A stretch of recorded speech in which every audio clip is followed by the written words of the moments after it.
وبالحق أنزلناه وبالحق نزل. بخاری شریف کے اندر روایت ہے، ام حرام رضی اللہ تعالیٰ عنہ کی روایت. ام حرام فرماتی ہے آقا صلی اللہ تعالیٰ علیہ وسلم میرے گھر تشریف لائے، دوپہر کا کھانا کھایا، آپ قیلولہ فرما رہے ہیں، آپ اچانک بیدار ہوئے اور مسکرانے لگے، ہنسنے لگے. میں نے کہا ما یضحکک یا رسول اللہ، کون سی چیز آپ کو ہنسا رہی ہے؟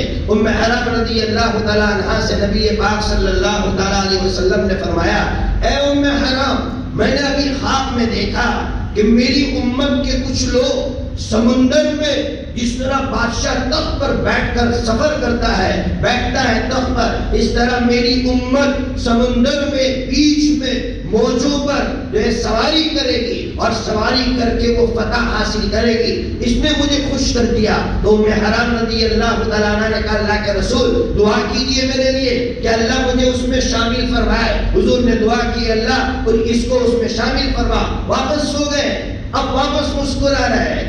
کیا ہوا؟ دوسری جماعت کو دیکھا کہ دوسری جماعت بھی اسی طرح حملہ کر رہی ہے سمندری راستے سے. مجھ کو آپ اس میں شامل فرمائیے. تو پہلی جماعت میں سے ہے. حضرت عثمان رضی اللہ تعالیٰ عنہ کا دور خلافت آتا ہے. خواب نبی نے دیکھا ہے، خواب نبی نے دیکھا ہے. نبی سے بڑھ کر کسی کا خواب سچا نہیں ہو سکتا. نبی نے خواب دیکھا ہے. حضرت عثمان کا دور خلافت آتا ہے. حضرت امیر معاویہ کہتے ہیں حضرت جنگ کی اجازت دیجیے.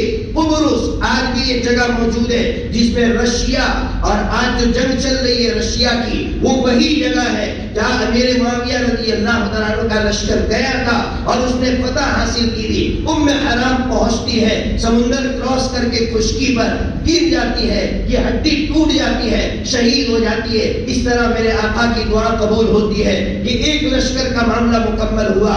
حضرت امیر معاویہ جب امیر بنتے ہیں ایک لشکر روانہ کرتے ہیں استنبول کو فتح کرنے کے لیے. استنبول کو فتح کرنے کے لیے یہ لشکر یہاں سے جاتا ہے. یزید کی ماتحتی میں حضرت حسین اس میں ہے، حضرت حسن اس میں ہے، حضرت ابو ایوب انصاری اس لشکر میں ہے. اب بتائیے ان سے بڑے لوگ اور کون ہو سکتے تھے؟